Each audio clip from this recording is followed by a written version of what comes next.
Hello, my name is Howard Marks, and I'm going to talk a bit about reclassifying of cannabis from Class B to Class C.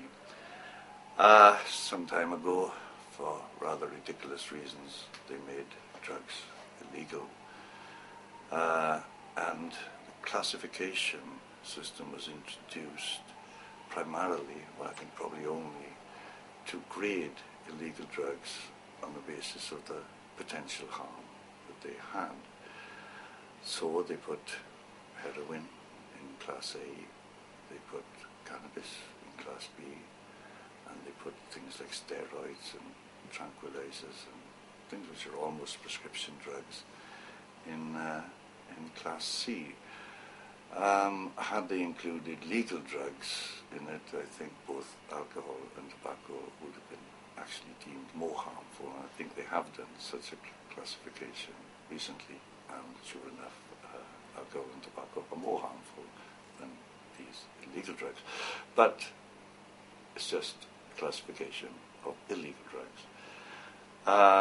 And it occurred to the Labour government in particular that perhaps this classification was up for updating in some sort of way, had they got it right. And it seemed, given I suppose due rather to the prevalence of cannabis smoking, that cannabis didn't seem as dangerous as other drugs in Class B, and about as dangerous, no more so, than those in Class C. Class C is the lowest classification, there's no Class D. They did an investigation, found out that the effects of cannabis were much the same really as the effects of exercise. Your heart beat a little faster and you got a bit tired. So they couldn't see any sort of like obvious physical harmful effects from cannabis. So they decided best to put it into the least dangerous classification of illegal drugs. Now, that all seemed very sensible really, and a move in the right direction, at least towards legalization eventually. But a lot of people objected to the small penalties for dealing in Class C. They accepted that possession of cannabis was rightfully dealt with as a Class C, which is essentially discretional on behalf of the police force. But a lot of people were concerned that an awful lot of dealers make an awful lot of illegal money as a result of trading in cannabis, and therefore they felt that the possession the sentence rather for dealing cannabis was far too light, should it be classified properly as a Class C drug. So essentially the government then invented a new class really, where the penalties for possession would be the same as a Class C drug, but the penalties for dealing it would be the same as a Class B drug. So it's not really reclassifying, it's putting cannabis in a class of its own. So it might as well be called AAA. If they're going to reverse, if the government's going to reverse the reclassifying of cannabis, then presumably that means it's back as a Class B drug. It won't affect the dealers because they're still doing Class B sentences for trading in cannabis, but it will affect people caught in possession smoking it, which means they will now be liable for several years imprisonment. So reversing the reclassification wouldn't affect dealers at all and completely fuck up smokers. Now, why this came about, like for example, the Independent on Sunday in the late 90s organised a massive legalised cannabis march through London. The editor then was Rosie Boycott. Now they seem to be thinking, maybe the government was wrong in sort of making it okay, fairly okay to possess it and smoke it.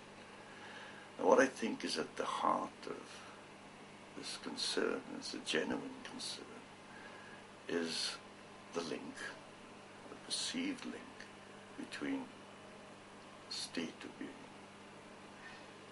stoned on cannabis with schizophrenia. Now in many ways there obviously is a link between being stoned and being mad. Being off your head is a bit like being off your head. That's the way it is. So that there should be some similarity between states of being stoned and being slightly mad, as people call it, should come. There's no surprise.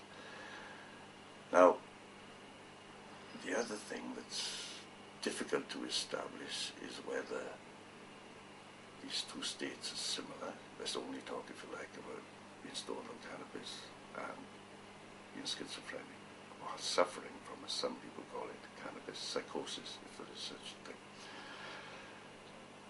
If, as a result of smoking a lot of dope, one becomes schizophrenic, then clearly that's reason for concern. If being slightly schizophrenic makes you want to smoke a lot of dope to ease you through the day, I don't think that is a cause for concern. To find out which of these is true, I suppose one has to look into the action in the brain of what happens. Now, there is research, I can't begin to remember it now.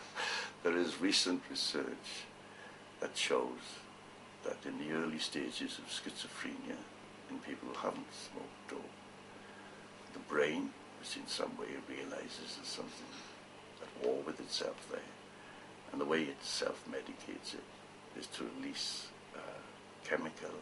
I know the word anandine is in it somewhere, but I can't remember better than that. Release a chemical that self-medicates the psychosis. The chemical structure, the molecular chemical structure of this bears close resemblances to that of THC, which is seen to be indicative of schizophrenia curing itself through things like cannabis, and therefore not a cause for concern. The other concern is that apparently THC is much, much stronger these days than it was. I would tend to agree with that. I don't think 20 times stronger in the paddles, twice as strong, perhaps. But that just means you put half as much in a joint.